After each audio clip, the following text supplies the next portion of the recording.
Hello. Are we recording? There are sound waves appearing on the computer screen. I think that means we're recording. That's pretty. Yay. Yeah. Yeah, that's good. There was a horror film that started off with sound waves going across the TV, wasn't there? Was it? Yeah, I'm sure there was, like a Twilight Zone kind of thing. I only remember it from The Simpsons. Yeah, that takes the mick out. And Johnny Bravo. They always take the mick out of it. Anyway, this isn't a horror show. This is a podcast about music. Hello. Hello. Hi. Oh, we've got a new voice, haven't we? A new voice. Yeah. What's that sound? Yeah, well, shall we introduce him? We should. Yeah, it's a very familiar voice to me. Who are you? Hi, I'm Nigel. I'm Chris's older brother. Haha. It's my bro. Hello. He's on the show. And Thanks for being here. yes, thank you very much for coming Thanks for along. having me. That's fine, yeah. Should be good. And as is tradition, we've let the guest choose the subject of our podcast this time round. Yeah, we keep making that mistake, don't we? There's been some good ones. Yeah, it's been good. No, it's good. You know, it's great. Yeah. So yeah, would you like to introduce the idea that you had for our topic? It's quite a simple one, really. It's just film scores, so original pieces of music written for films, not a Pulp Fiction soundtrack, but proper scores. Have you heard that joke that says, do you know what the Baby Shark's first word was? No. Yeah. Da-da. A show of Pulp Fiction style songs would be good though. Yeah. I mean, Tarantino puts together a hell of a soundtrack. He does. Can't fault him for that at all. You can fault him for a lot of things, but that is not one of them. Oh yeah, he's a completely intolerable person, but He's got worse. Yes. He's just he seems to be attacking anybody and everybody. he's an auteur, don't you know? That's one word for him. Yeah. We're sorry, Quentin, if you're listening. We like you, really, sort of. Do we? Yeah. So No, this was tricky for me because I don't watch films at all, basically. So I had to dig deep for stuff that I've seen years ago. You know, I'm actually kind of really little quite bit. happy with your choices for this. Oh, are you? Yeah. Oh, okay. So, some of these are a little bit nostalgic for me. The ones that you great. picked. I mean, And, yeah, one of them I wish I'd picked actually. Okay, fair enough. So yeah, we've got some treats coming up for your ears, people. Is But yeah, film scores. So you are big into film. Yeah, I think I used to be when I was younger a lot more. you think you used to? I think I used to be. This is a that good makes sense. start. Isn't it? I liked, when I was younger, I was definitely into all the usual hitters, Scorsese and Kubrick and all that lot. But now I've got a bit older, it's hard for me to watch new films now because they're not as good, I don't think. There's been a big tonal shift in Yeah. cinema recently, hasn't there? It's all just CGI and I just can't be doing with it. Though, I mean, a lot of the indie films they're still throwing out a lot of good stuff, low budget stuff. But all the big budget stuff I just can't be doing. I think the best lower budget film I've watched recently was The Dead Don't Die. I don't know that. All right. Okay. I love that film. It was Bill Murray and the guy that plays Kylo Ren in Star Wars. Oh wow. They were playing these little small town sheriffs and there's suddenly a zombie invasion. I didn't see it, but it was supposed to. Yeah. It's such a weird Crazy. self-aware film, but Yeah. there's no CGI in it. It's just all practical, silly effects. And a zombie comedy, which, after Shaun of the Dead, you didn't think there'd be another zombie comedy, but they managed it. It was great. I'll have to check it out. We mentioned AVGN before we started, which was played by James Rolfe, who's a film buff as well. Yeah. He said about the film industry years ago, they used to know when to use CG rather than just using it for everything. And also something else, I find it interesting hearing him talk about film, even though I don't watch films, because I think it's interesting to listen to. When he did his top 50 favourite films a few years ago, he put Jurassic Park at 25, and he said that in his opinion, in terms of special effects, the original King Kong in the 30s broke new grounds, and then Jurassic Park broke lots of new grounds, and then everything since Jurassic Park has been just a little bit past that, and things haven't leaped forward as much as that did back then. Yeah. No, you've got people doing Avatar, where let's just computer generate the whole film, and it's... I can't take those movies. Genuine displeasure on his face if you can't tell. Yeah, you could see it in the microphone probably. Oh, it's changed shape. I see. It's not a film for me.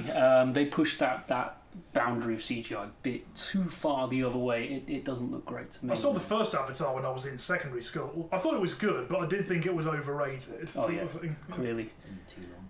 Well, let's move on to films we do like again. Oh yeah, let's do that. Yeah. So, guest chooses first. Now, the director of the film that this is from, I'm a big fan of. Yeah. I like a lot of his movies. Who is the director? David Lynch. Yes. Yes. If you want a weird movie, he's a good person to turn to. Yeah. I like the name David. Oh yes, Oh, yeah. It's a brilliantly grounded name. Yeah, strong name. Thanks. So David Lynch, and the film is Mulholland Drive. Oh, I've read the plot. I've read about it. I know it's one of the most well-regarded films of its decade. I think pretty much. I would agree. I've watched the very end on YouTube. I have seen. Why did you watch the end? Because I've read the plot already, so it's not like I'm spoiling it. You know, But I suppose the good thing with a David Lynch film, the ending doesn't necessarily mean you understood what goes on. No, it's so weird, isn't it? It's like that other film, Lost Highway, which I've read the plot to as well. Yeah. You know, the reason I was aware of that is because the song "The Perfect Drug" by Nine Inch Nails. Yes. You know? Yeah, and actually, Lost Highway. I found out was the first film that Marilyn Manson starred in, apparently. Yeah, he's got a yeah. real cameo in it. Yeah. But Mulholland Drive actually has got a bit more of a grounded storyline to it, hasn't Yeah, it? I think so. It's obviously got a strong first part and then just changes completely in the second part. It was just better completely received. throws you completely. It was better received than Lost Highway was before it. But I'm not sure.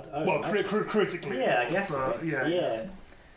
So, what about the song then? What one have we chosen? I've just chosen the opening theme. I think is that what it's called? It is called Main Title Theme from Mulholland Drive. Yeah, that's what it says on the tin. That's imaginative. The composer for this, Angelo Badalamenti. Yes, I think that's right. It looks right.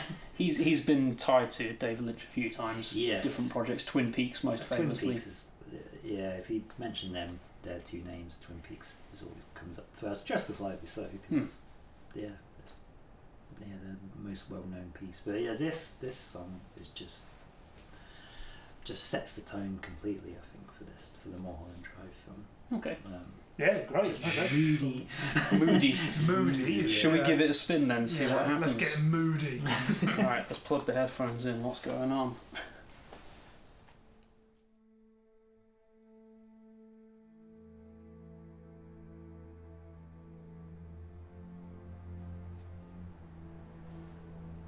Okay, got a nice slow build up there.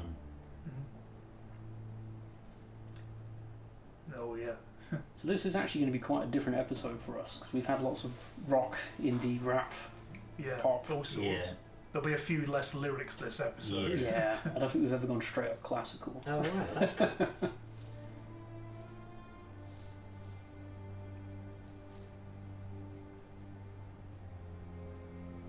So how far did you make it into Twin Peaks? Not very far. I really need to sit myself down and just go through every Twin Peaks. As much as I enjoyed it, it's a tough one. Yeah, I think you just have to really... I love the sound of this already. It almost sounds like something that could have been written by one of the classical composers like 200 or 300 years ago. Yeah, it's definitely got that feel to it.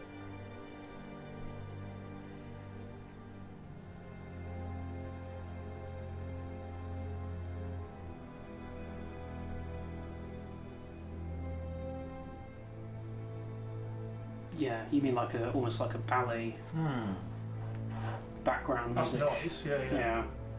That sort of minor sound where it's not like incredibly like sad and depressing, but it's just kind of bleak, you know.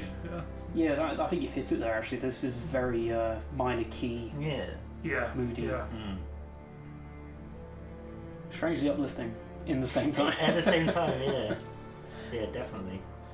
It's not the sort of thing that, you know, makes you think of a situation where you'd be crying your eyes out, but it just makes you think, oh, this is really not good. Yeah. You know, that kind of scenario. You know. Yeah. Something's Something's gonna happen.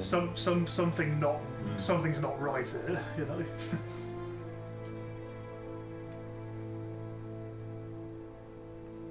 There's one of the songs I was looking at for this collection, which was off of the Tron Ares soundtrack from last year. Oh yeah. And the song that was playing, there's just a YouTube comment that came up afterwards. And the person's like, "Someone's either dying or making love in the scene. I can't tell which it is, and I'm not watching that film."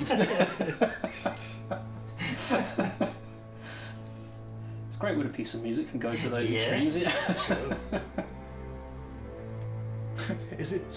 Is it weird that this is almost like making me want to watch the film now, kind of thing? Yeah. You should watch it. You should watch it. Yeah.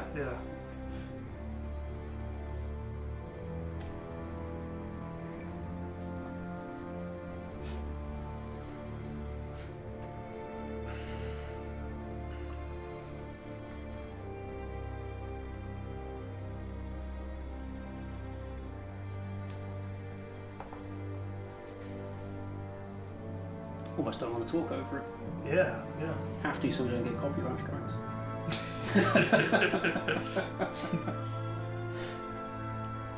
Yeah, I think they definitely will call you out if you mispronounced his name, wouldn't they? No, he's dead. Oh. Yeah, he's passed away now. It's a shame. I mean, he's done a lot of good soundtracks, not just the David Lynch stuff. Yeah. You remember we did the video game soundtracks one? Well, songs used in video games. Yeah. And I talked at length about Fahrenheit. Yeah. This guy did the music for that. Oh wow. Did he? I forgot Yeah. about that. Yeah. Of course he did. Yeah. You know what this thing made me think though when I was trying to put this together was we should do songs in video games, but not like released songs, as in like video game scores. You know, a bit like this. You know, that'd be a good one. We just start the show with the Halo music coming in. Yeah. Well, that was a very, very gentle start to the episode. That was a beautiful start. That was really, really lovely. But yeah, I think it does set the theme for the episode, because we're going to have quite a bit of string arrangement going on this time round. Anything more to say about David Lynch and Angelo? Jeez. Well, I don't know how it worked. Have you heard their stuff?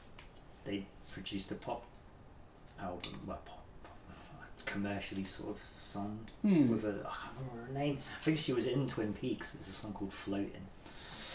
Oh, which is very. I have heard that. Yeah. Because David Lynch has actually had a few albums out himself. You don't think of David Lynch as a sort of. You only think of him as a director and writer, but not as a. He's done music and painting.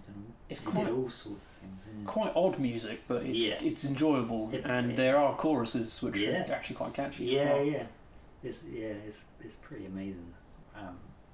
Definitely worth seeking out if you get a chance. But that music was really quite different to the Twin Peaks stuff, because that tends to have this real melodrama and almost to the point of satire. Yeah, I agree. Whereas this was quite a sincere melancholy coming into the film, and it is quite a sad film from what I remember. Yeah, it is. Yeah, definitely. Been a few years since I've seen it. And to you. I wonder if that was picked up. It was. It definitely was. Yeah, there's a peak for that. Oh yeah, we're filming from Mulholland Drive. That's the reason. That's what's going on. Yeah. Well, second song then. So I have the pleasure of the next choice. Great. What is it? So I quite like it when rock musicians decide to drift off and start doing film soundtracks instead. So I've kind of gone with that theme for this choice. But rather than pick an obvious one for me, I've gone with Nick Cave. Oh, okay, fair enough. Yes. So in the Bad Seeds, which is the touring band, there's an incredible multi-instrumentalist called Warren Ellis, and he plays violins, guitars, piano, everything. And the two of them sort of partnered up and thought, let's just score some films. And they've done quite a few to their name now. They've done projects on Netflix, animal documentaries, actual big major motion pictures. They've done all sorts. One of their earlier ones was a film with an impressively long title, which was The Assassination of Jesse James by the coward Robert Ford. Yeah. Hell of a title, bit of a mouthful. Normally just call it the Jesse James film. But the soundtrack for it is really quite beautiful. And to think that this is kind of a Western film with shootouts and all sorts of things going on, you kind of don't expect this music to belong with it. The soundtrack was actually quite commercially successful, and some of the songs even got picked up for adverts and commercials around the same time. So it's out there. You might recognise it when it plays. I can't remember what the commercial was, but it was everywhere, and it's what alerted me to it. And then I found out it was Nick Cave, who I was a fan of, so I went and bought the album. Nice. As you do. So I think I just want to hit play on that one. That's good. I was going to say, the film sounds like the title of a song by an emo band. Yeah. Needlessly long title. Yeah.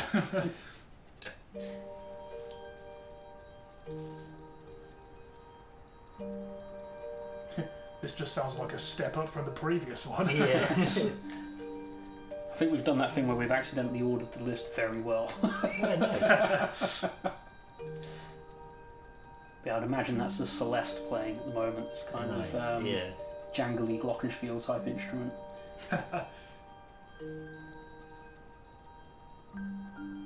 But this one is actually called Song for Jessie, so it's that character's motif. It keeps appearing throughout the film at various points. I've only seen the film once. Yeah, nice. Probably when it came out. It's a Brad Pitt thing. What sort of film are we talking about? Western. Oh, okay. Yeah, Western. I wouldn't have expected that from the sound of this. Not at all. It's quite a slow film, but deliberately so. But it's not like fast-paced action. It's very. Well, this is just what happens when Nick Cave scores a Western. Yeah, probably. Well, he's written a Western as well, kind of. All right. I can't remember what it's called right now.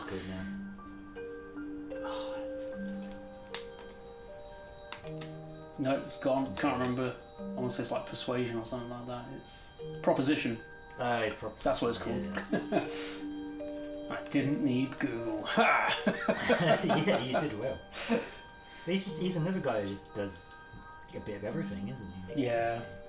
Yeah, I read his first novel as well, which was weird. His second novel was a lot better. So the first one was like The Angel Saw the Ass.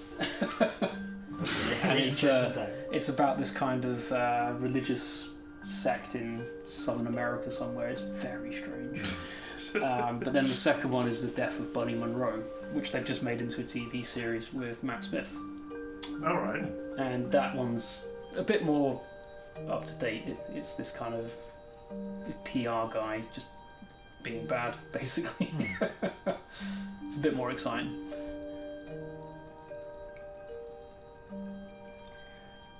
So around the time this came out, I was mainly listening to things like Sigur Rós.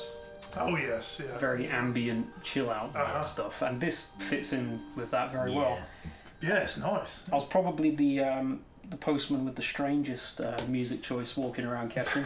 My headphones would be blasting Sigur Rós while I'm posting letters through things, whereas other people I was working with at the time would have Velvet Revolver blaring out their vans as they drove by. So that was nice though. Yeah, it's good. Yeah, that was really nice. That was almost like the closing credits piece to the film that the first track was the opening theme of.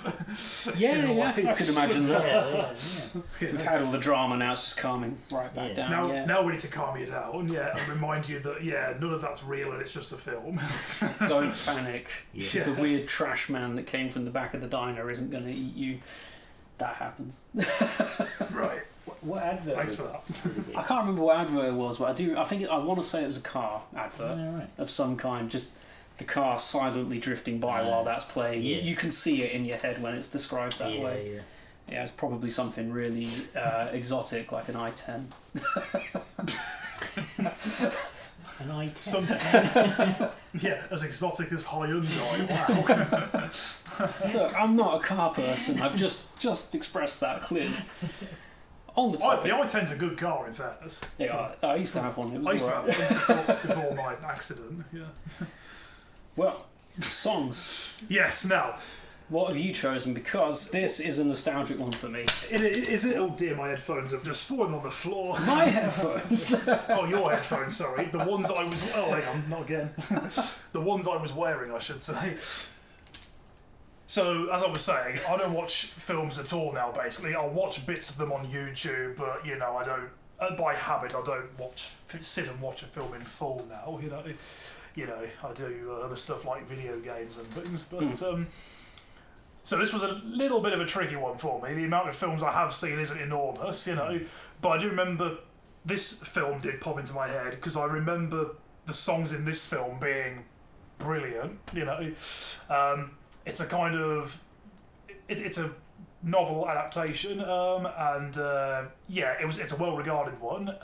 So the film is James and the Giant Peach, directed by Tim Burton. I found out much more recently, and yeah, the soundtrack in this is great. You know, it's quite a jazzy sort of soundtrack in terms of the songs. This is one of the first songs in the game. In the game? Oh God, what's happening? In the film. Games on the brain. Yes, one of the first songs. That's the Life. It's called. So this is basically where James and the insects are singing about travelling to New York and exploring with the peach. Basically, the first one that sings is the Centipede, which is played by Richard Dreyfuss, and Miriam Margolyes is one of the people who sings later. Who I know, I'll talk you through later. But yeah. You know, back when I'd have seen this film, I'm not sure I was aware who Richard Dreyfuss was. I am now. What? And that's kind of amazing. Yeah. Well, you know, when the film came out, I was young then. This starts very suddenly though. Okay, here we go. So this is James and the Giant Peach. That's the Life. Oh, it's written by Randy Newman. Oh yeah. That explains a lot. Who's singing this? Doesn't say on here. It's just the cast of the film. It's a very strange movie though. A boy and a bunch of insects and a giant flying peach. This is the spider singing now. I don't know who voices the spider. I can't remember. And then after this, the ladybird, voiced by Miriam Margolyes, sings. You've not seen it? I don't think I've seen it, no. It's a lot of the same animators from Nightmare Before Christmas. Ah, nice. The tone of the film, though, is pretty different to Nightmare Before Christmas. It's a bit more light-hearted. James and the Giant Peach. Yeah, it makes sense. I mean, it's an adaptation of a Roald Dahl book, Yeah, so, you know. You know where you're going. Yeah.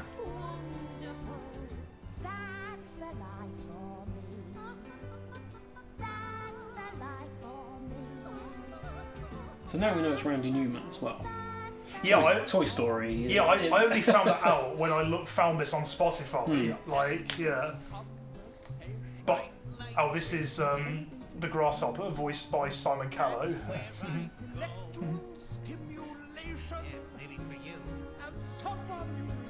Yeah, I think Randy Newman was doing a lot of the Disney work around that time.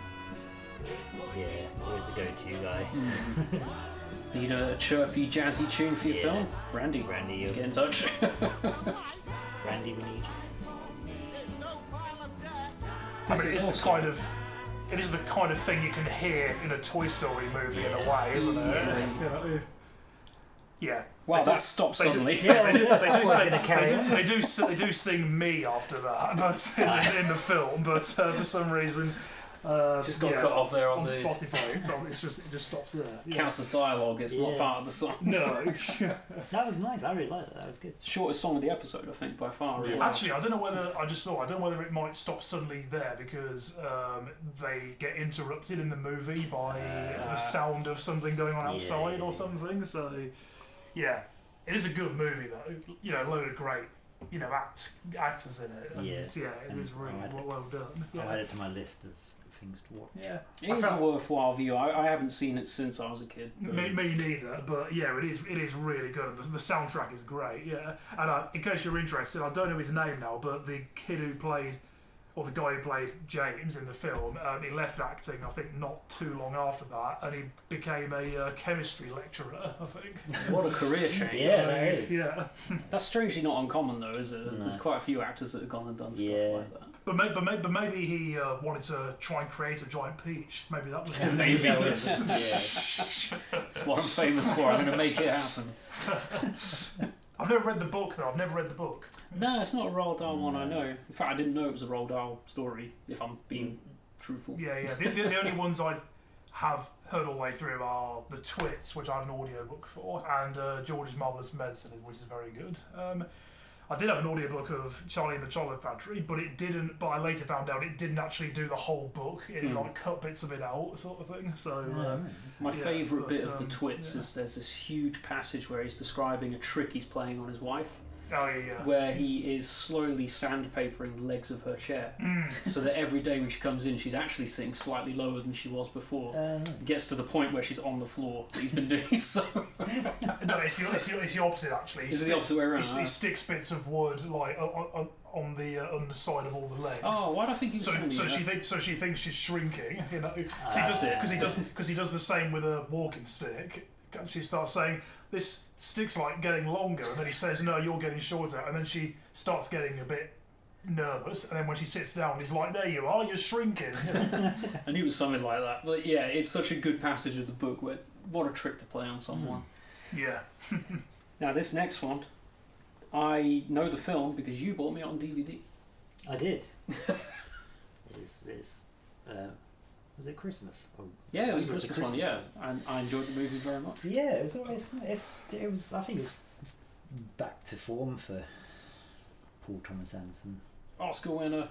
Now Oscar winner. That will give you guys a clue as to when we recorded this.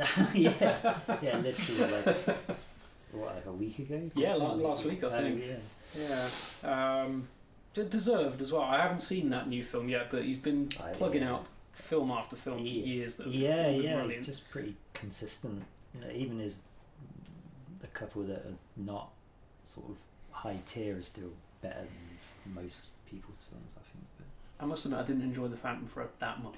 Yeah, that's my least. That's lower down for me, but it's still got good moments in it.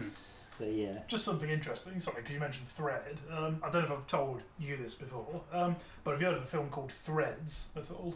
I don't think so. So it's from 1984. I've not seen it. Is it horror? Kind of. So basically, the idea is it's a story about the horrors of like nuclear fallout, like sort of thing, like after nuclear war happens. Oh, family film. And it's many people have called it the scariest film ever made, basically. Oh right. And I think one critic said something like, "Until I saw Threads, I had no idea that a film could make me wake up in a cold, shivering sweat." Wow. So listeners, if you want something scary to watch that you won't forget, watch Threads. Yeah, watch it with the whole family. Yeah, get the kids involved. Yeah, get them all equally traumatised. Now, if you want a traumatising film, Graveyard of Fireflies, the Studio Ghibli animation. Oh man. Oh my god. But anyway, let's bring this back to PTA. So, What's the film? Sorry. The film is Licorice Pizza. Oh. Which was the film before this one he won the Oscar for. Sounds like an album by the Flaming Lips or something. Well, the thing is, a licorice pizza is the slang word for a vinyl record. Yeah. Oh! Apparently. Which I never knew that before this film. That is really clever. It's odd, isn't it? Yeah. It makes sense when you say it. Yeah. But the film itself, it's set in the 70s, isn't it? Yeah, early, like 73, I think, if I remember rightly. And it's it's just a love story, basically. And it's got the two main characters, a boy and a girl. They sort of fall in love. It's just a really nice film.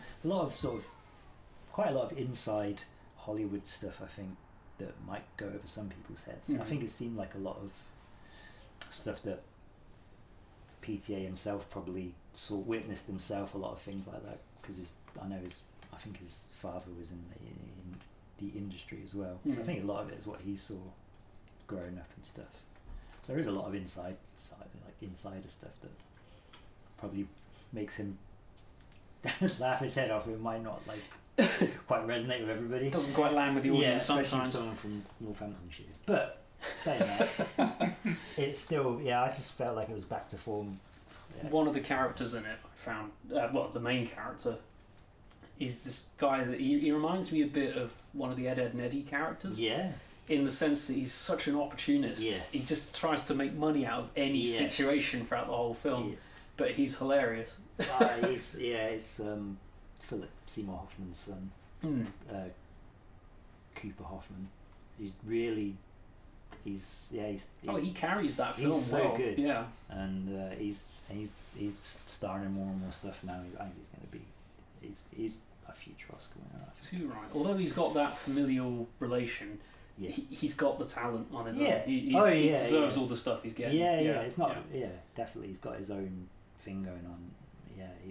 He's really great, and it's got so many people in it. It's just a typical piece. What's this piece called? This piece is actually called Licorice Pizza. Licorice Pizza. Oh, okay. And who's it by? It is by some guy called Johnny Greenwood. Never heard. Oh wow, okay. And, I don't think there's many other pieces he writes for this film. Certainly on the soundtrack, it's the only song of his on it. Because Johnny Greenwood scored quite a few PTA movies now, but this one he's not credited as doing the score for. No. Because I don't think he does. I think he just appears on the soundtrack in one or two songs. Yeah, I only remember the piece we're going to hear. That is the only thing I remember of his in the film. I don't remember hearing any other sort of orchestration that I can remember. It's mostly actually just of the time music, isn't it? That's in the movie. Yeah, exactly. Should we hit play? Yes. Yeah, let's do it. I don't remember this song actually from the title anyway, so let's hit play.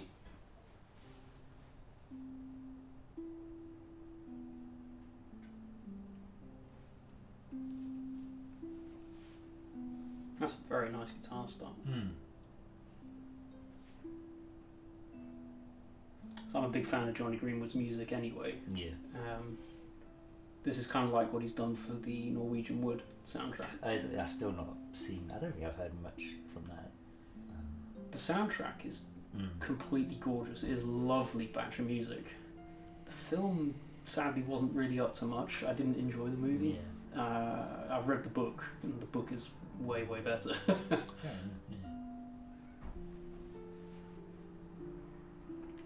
I have a feeling this song's playing when the main character and the lady from Heim are looking at each other. Yeah, there's a moment where they're just. There's definitely one bit where it's playing and they're just walking down a street. I think not even saying much to each other. Is there a point when this character says to someone, "I can't believe I'm going out with one of the girls from Heim"? Yeah. I mean, actually, in the context of the film, it seems very unlikely, but they're all in it, aren't they? Yeah. The whole band are in it. Yeah. They actually play sisters in the film. Yeah, and fair enough. their parents are their parents. Oh, is it? Yeah. Okay. They just couldn't find anyone else to Yeah. film. I don't think.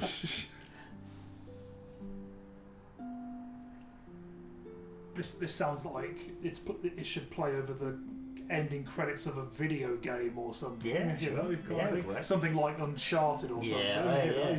yeah, it would work for that.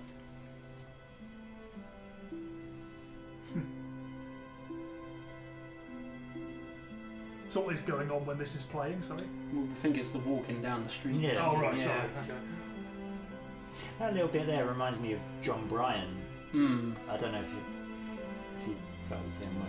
Every Yeah. time I hear that bit, it reminds me of John Bryan. There's a lot of crossover between their styles, I find. Because that's the weird thing with Paul Thomas Anderson. He started off with this really strong composer relationship with John Bryan for years and years and years, and it was perfect. Yeah. And then he suddenly flipped and changed to Johnny Greenwood. Like, oh no! Yeah. But then actually, oh yes. Yeah. This is what we want. But I do still want to hear more John Bryan. So. Yeah. He's still doing stuff on this with other directors and stuff. But it was a very good collaboration. Yeah, I mean, it's good to mix it up every now and then.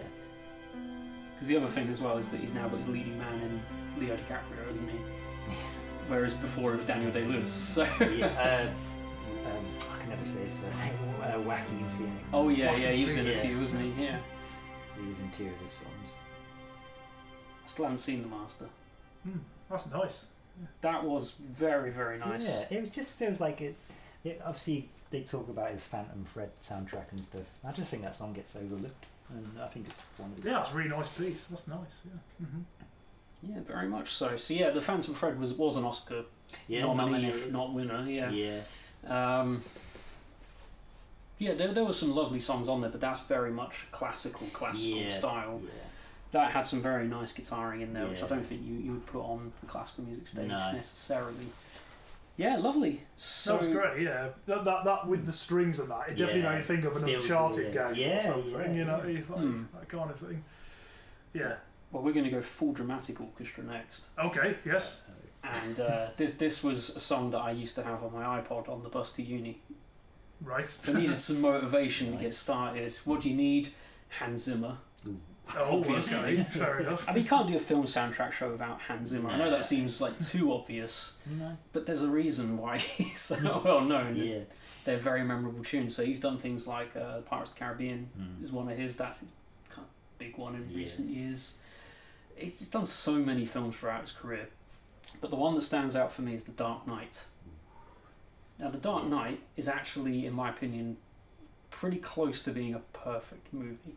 Okay, that's interesting. You could watch it beginning to end. Like, even it is a superhero movie, but it kind of almost doesn't need to be at the same time. A bit like how my favourite James Bond is Skyfall, because it doesn't feel like a James Bond film. It could just be any action film. Yeah. What you've said is interesting because James Rolfe, who I mentioned earlier, he did a video years ago called Top 10 Popular Films I Don't Love, which basically, they're not films he dislikes, but he doesn't get why they're as highly rated as they are, basically, in general. And he put The Dark Knight at number 6, and he said he liked it, but there was a point where it was number 4 on IMDb, which he thought was a bit excessive. Yeah. And he said, it's a crime drama with Batman, but there's hundreds of crime dramas, and he didn't really understand what The Dark Knight did that made it that special, sort of thing. The whole thing just comes together very nicely. I'm not going to say it's the best film ever made. Yeah, sure. In terms of, I want to sit down, watch a movie, and just escape the world for 2 hours and just be locked in. It's got my attention and it works. And I do think the soundtrack is a massive part of that. Definitely. Yeah, okay, fair enough. So the song I'm going to play is actually the introductory music for The Joker. Ah, okay. And as such, it has the title, Why So Serious? Ah, okay. It's actually a bit too long for this show, so we're only going to have about half of it. Okay, fair enough. Otherwise, this show will go on for 2 hours. So here we go. Now, the opening sound of this has to be the most sinister sounding cello you'll ever hear. Okay. And if I remember rightly, you actually first hear this at the end of Batman Begins. Oh dear. They tease this song in the first film. Okay. Before the character even appears. Yeah. So they really pre-planned it well. But yeah, extremely scratchy, distant cello.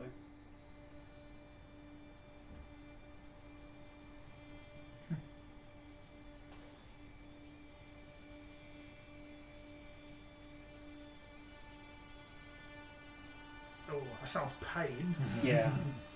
I think that's what he was going for. I watched an interview with him and he was trying to describe the sound to the orchestra players that were in the room. He's like, I want it to sound like you're playing the strings with razor blades. Yeah. It was some sort of quote along those lines, and I mean, it sounds, you can hear that. I mean, it sounds pretty good if that's what he was going for. And then that classic orchestral trick of everyone has to race towards one note, but they don't have a strict time to get to it. Also a bit like A Day in the Life. It's exactly the same as The Day in the Life, yeah. And you get this really nice pulse.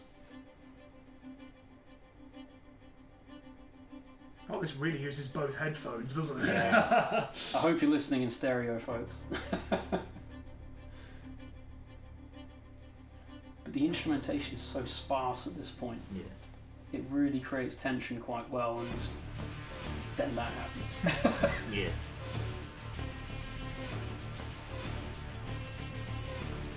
I mean, I know a lot of attention gets thrown towards Heath Ledger's Joker. Yeah. Right. And it is right. He plays that role so well. Yeah. But he is backed by this music. Yeah. So it all complements each other so well. This is like Jaws being a piece of music. Yes. It's the same thing. Yeah. You start hearing that little cello in the background, it's like, oh Christ, the Joker's about somewhere. That opening shot of him, he's got his back to the camera, just about to get into the van with his holding this mask and stuff. It's one of the best opening shots, I think. It's so good. And that whole bank scene at the beginning. It's so perfectly executed. Yeah. Just pure menace from beginning to end. Because he comes across as chaotic, but is actually really devious and well planned for the whole movie. But yeah, we'll probably give this another minute or so, because a lot of the song is this kind of stuff. It's just pure tension all the way through. Yeah.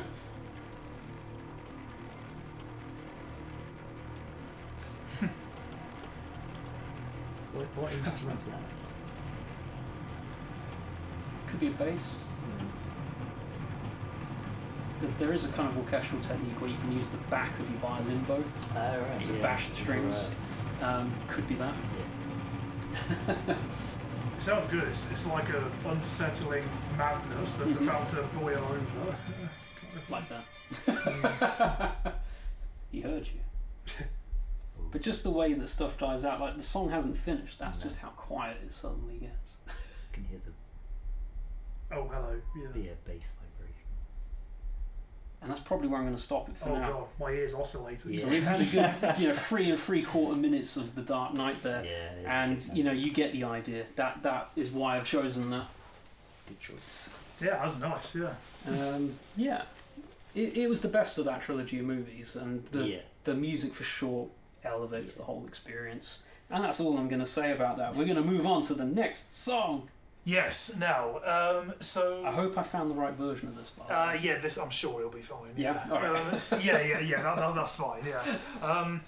So I've shamefully seen very few of the Disney animated classics, but they're so well done. They're so beautifully made and all that stuff. And of the few that I've seen, this is my favourite one. And it's a bit of an underrated one, I think. So this is The Rescuers from 1978. Basically, long story short, an orphan girl is being held captive, gets rescued by 2 mice from New York City who travel out to this bayou where she's being held. Basically, classic story. Yes, exactly. So what happens in relation to this song? This is the song that over the opening credits, basically. So what happens is the girl sends out a message in a bottle, and the opening credits just play over still images showing this bottle's journey from the swamp to New York, basically.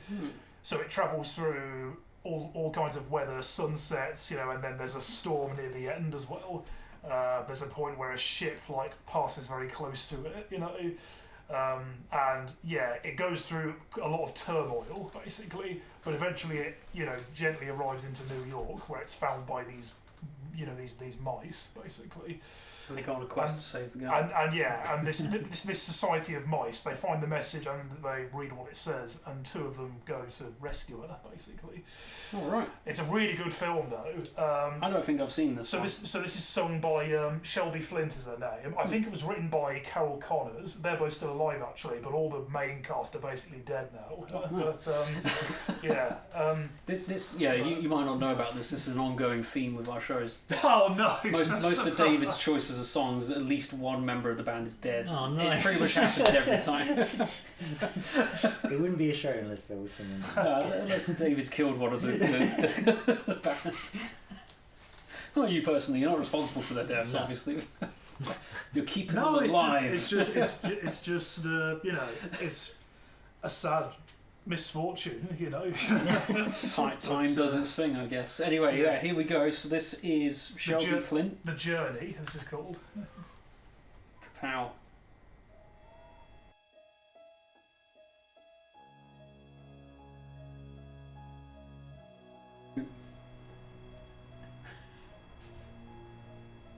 Yes, here we are.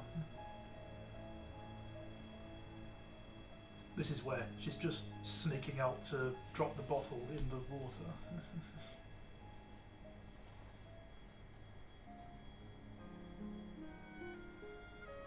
That is a really nice droning tone in the background. Yeah. That is beautiful.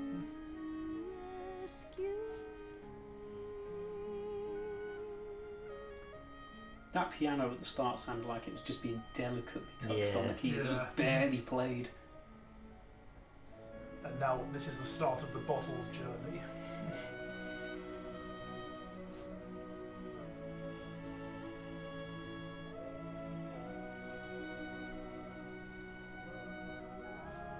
That's classic Disney sound, Yeah, isn't it? The choir. Yeah. Well, while we're on the subject then, top Disney. Well, like I said, this is my favourite of the classics I've seen, this one. My default's always Basil the Great Mouse. That is a Oh, okay, fair enough. Yeah. And then for me it's Robin Hood. Oh, nice, yeah. Ooh la lally, what a day.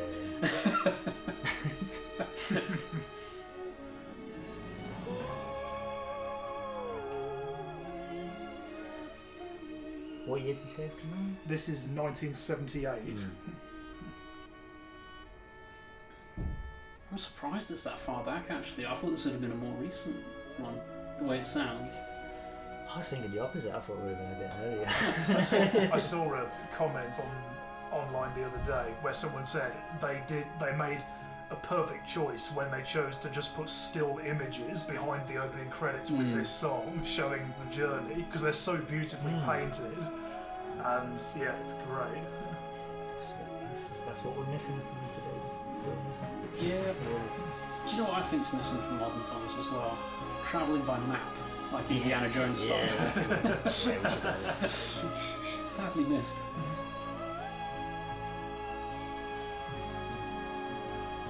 This is the point where this storm hits the ocean.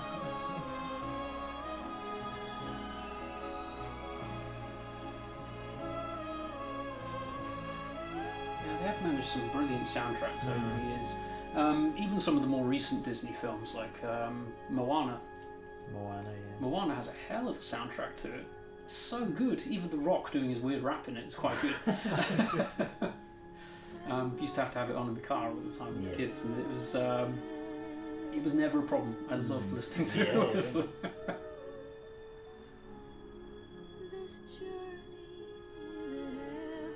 Oh, the lyrics kid. Yeah. This is the point where, the bottle's sort of slowly drifting closer to where it's found.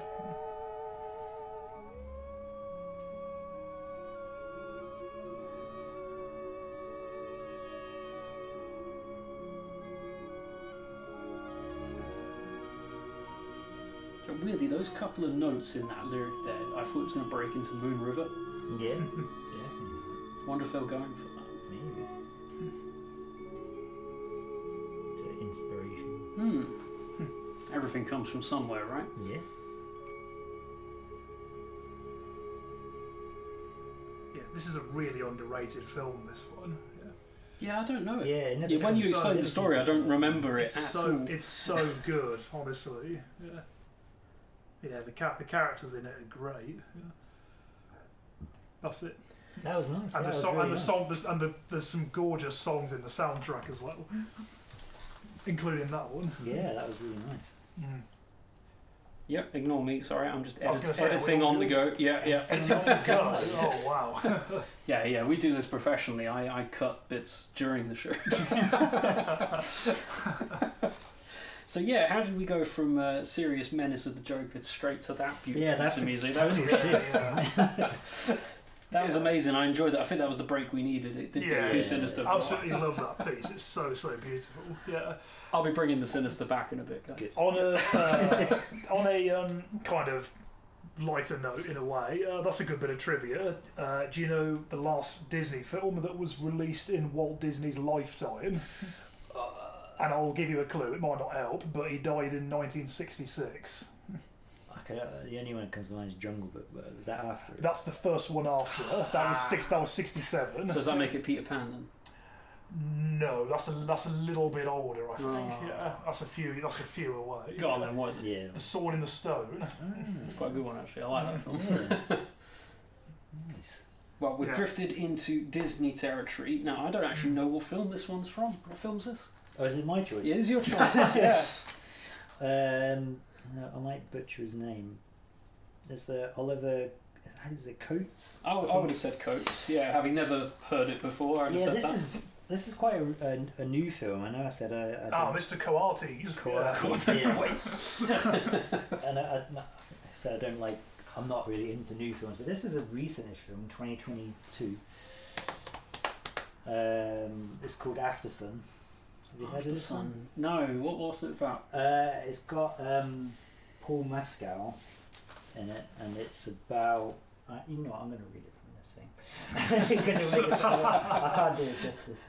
So basically, it's this young woman's like reflecting on this last holiday that she had with her father. So, was this one of those nostalgia kind pieces? of? Yeah. Yeah. So a lot of it goes in. It's mainly sort of flashback of her memories of this last holiday with Paul Mescal. Okay. And is it a weepy? Yeah, I think a little bit in places, definitely. I don't want to say too much, but I don't want to spoil it. If you No, of course. But it's a worthwhile watch. Yeah, I think so. Okay. I think it's, this song kind of just repeats. It kind of loops a little bit, so it doesn't sort of. I don't know how to describe it. Doesn't swell. It doesn't swell up. It kind of just stays the same. So I mean, feel free not to listen to the whole thing. But it's called One Without, and it's it appears sort of towards the end of the film, or during the. I think it's actually during the end credits. So. Okay. Well, let's hit play and see what happens. But yeah, this is a new film for me. Disney one. Okay. That's fine. If you weren't going to make it sinister, I would. Right, One Without by Oliver Coates. Yeah. Let's put our coats on. Hey.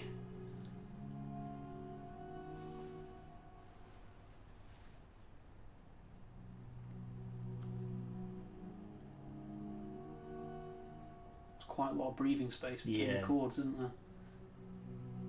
I think he's mainly a cello player. I think there is a cello in it, but that's his main instrument. I think I did a little bit of research on it.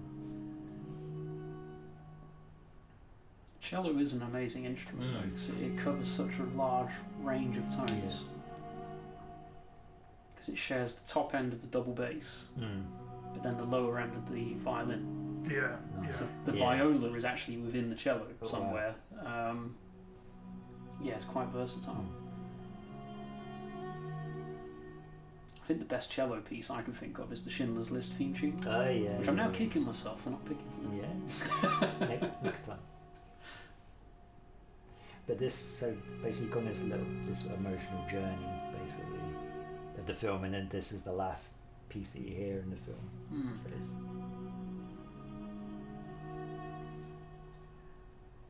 I think after what you've said, I think the cello might be my favourite, the string sort of section as well. You know,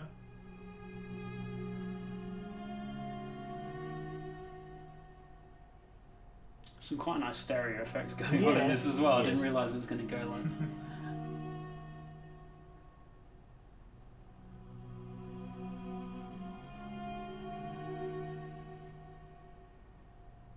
But yeah, I could imagine with a really emotionally heavy storyline like you described, this would be quite a nice. Trying to think what the word is, like a diffuse at the end of it. Just breathe. It's the breathe. It's the breathe in, breathe out moment. Yeah, that worked. Yeah, there's themes of anxiety throughout the film as well. Yeah. So this is the part where the pulse rate slows down a little bit. Yeah. You know? And it doesn't change too much. I don't think it needs to. Yeah, it does what it needs to do.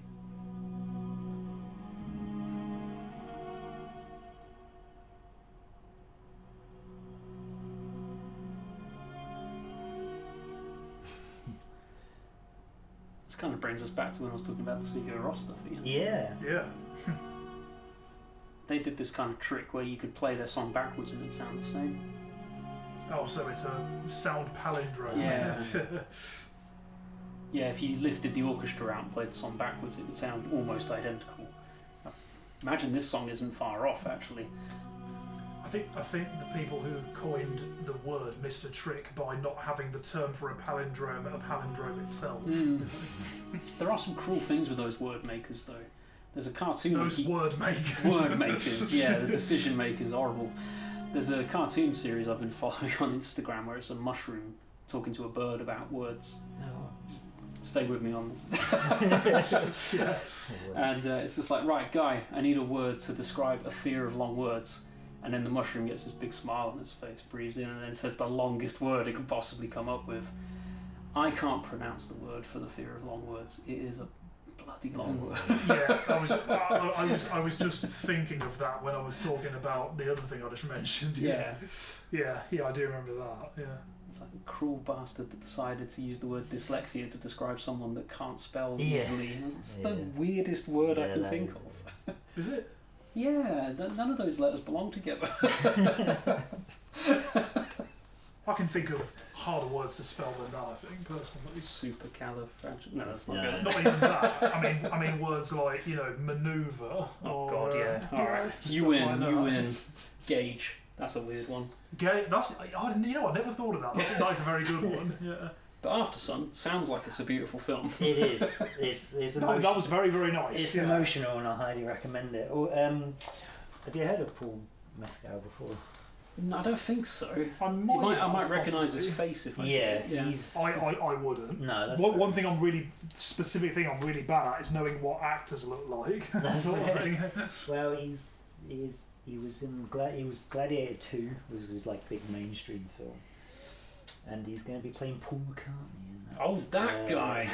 I've just looked him up on Google. Yeah, I recognise him. Yeah. In that weird Beatles film that they're working on, where it's going to be 4 films, and each film is going to be focusing on one Beatle, and they cross over. How the hell are they going to release that? I don't know. Yeah, it's a Disney project.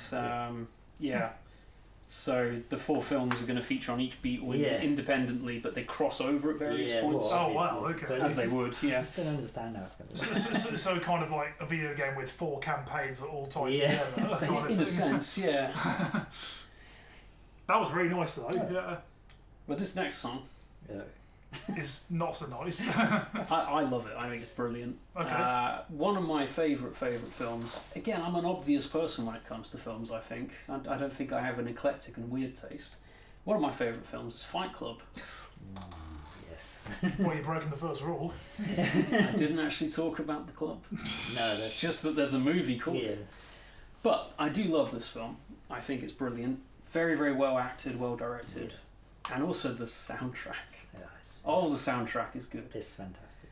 It does exactly what it needs to in the movie, because the whole thing's about corporate stuff, how everything's become capitalist nonsense, and people can't just be, men can't be men anymore. It was all that kind of thing. Oh, that'd be the sort of film to make me break the telly, wouldn't it? One of the bits that's quite memorable in the film is early on, where the narrator's talking about his mundane office life and how he keeps going through cycles of go to sleep, or try to go to sleep because he can't, go to work, come back, over and over again, and then just gets involved in like comfort shopping and TV channels. And this song plays in the background, and it is absolutely perfect for the scene. It sounds like a commercial for a furniture shop. Yeah. You talk about repeating cycles. I don't know if you're aware of this, but recently, the song Psycho Killer by Talking Heads? Yeah. It got a music video relatively recently. Oh yeah, it did. Which shows like a repeating cycle of, someone's life, which is just like mundane and stuff, you know. And I think the idea is to kind of like make it, you kind of give you an impression of what it's like to have like, not be like a psycho killer, but to have like the mindset of one, where your mind just kind of gets numb to stuff, and it's kind of like goes on a loop. But yeah, it's a good video. It's thought provoking, and it's a great song, of course. Anyway, this film. Well, this song doesn't loop on itself. What's the song called? This is called Corporate World, and it's by the Dust Brothers. It's from the Fight Club soundtrack. Okay.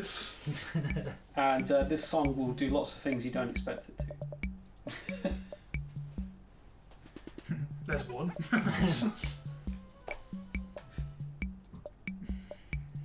Just sounds like it's lifted from an old TV commercial. It's great. It literally does. think he's kind of daydreaming on the sofa while everything in his house starts to get like IKEA tags next to it. Yes. Alright.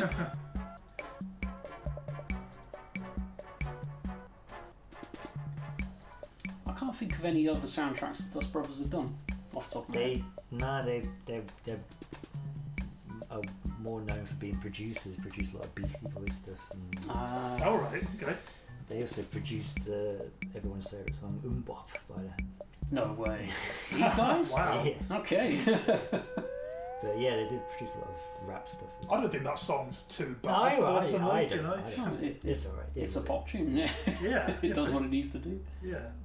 This is the bit in the film going, everything's a copy of a copy of A copy of a copy yeah. of a copy. Okay, this feels Yes. really weird. There's a random drum beat that appears very dramatically as well. It's like there's a fly somewhere in the room. I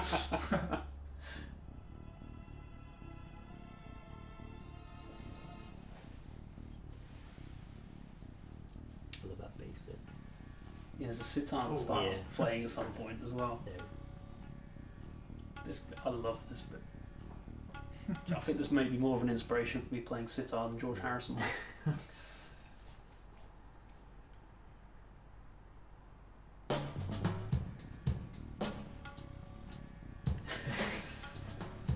Yeah, I wanted to leave that like it was dead air on the podcast. They can't copyright us for dead air, can they? Yeah, the Dust Brothers made that 30 Seconds of Silence. There is actually a piece of music that is silent. Yeah. John Cage. Oh, what, 4 minutes 33 seconds? Something like that, Yeah. Well, yeah. that's what John Cage famously did, yeah. And it actually has score sheet music that you can purchase for it as well. Yeah. There is, I think on YouTube, there is a live orchestral performance of it, you know, and the conductor just stands there, you know. Yeah. Obviously, all of us have been in bands at different points. It is actually really difficult to get your entire band to not make a sound for 4 minutes. Yeah. Have you been in a band at all, then? Yeah, briefly. When I drummed in a band a long time, like a lifetime ago. Okay, fair enough. Yeah, we did our own original stuff. So. Yeah. That was good That's more than we're doing. But yeah, you have a bunch of musicians together in a room, you'd be like, right, hold your instrument, but do not play it. Yeah, It's not going to happen. It will not happen. That was intriguing, though. Weird song, right? Yeah. Beans, though, we're on the last one. You know what? I'm actually really pleased we're ending on this one, because I think this is a perfect one to end on, in a way. What is this next song then? I know this next song, and I'm actually really glad that you've chosen it. I think most, if not everyone listening, will know this or have some nostalgia for it. This has become a childhood essential film. Yes. Ever since it was released. Absolutely, yeah. When I was a kid, I was in primary school when this film and its sequel came out, and it was like you know, what's the word I'm thinking for? A phenomenon, a pop culture phenomenon. It was like Oasis in the 90s or something, with like how huge it was. You know, You couldn't avoid it, or its sequels. exactly. Yeah, I've got a crappy game on the PS1 related to it as well, which I'm thinking of selling. Oh, and the main character keeps getting modded into all modern video games. You can get the dragons in Skyrim changed into this guy. He's become the monster in Resident Evil Requiem. I've just seen as well. Really? Oh really? Oh wow. Which character are we talking about, David? Shrek. Cool. And this piece is by, I think one of the guys' names is Harry Gregson Williams. Correct. And unfortunately, I can't remember the other guy's John name. Powell. John Powell, yeah. Yeah. How did I not remember that? Yeah, so the piece is called Fairy Tale, and it's the piece that plays at the very, very beginning of the film. It's also the one that Fiona sings to the birds, isn't it? Yeah, it's the same melody. It's the same melody, yes.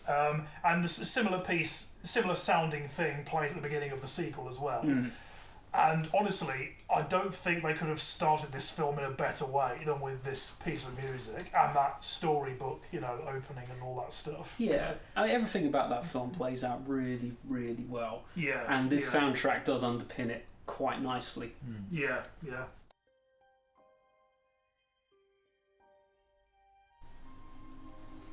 Again, this kind of behaves more like a character motif. Yeah. Instantly recognisable. Yeah.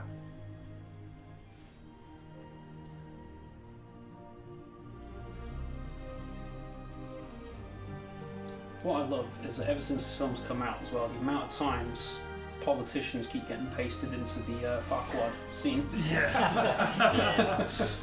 You're all going to die, and that's fine. Yeah. I can live with that. Yeah. Yes, especially.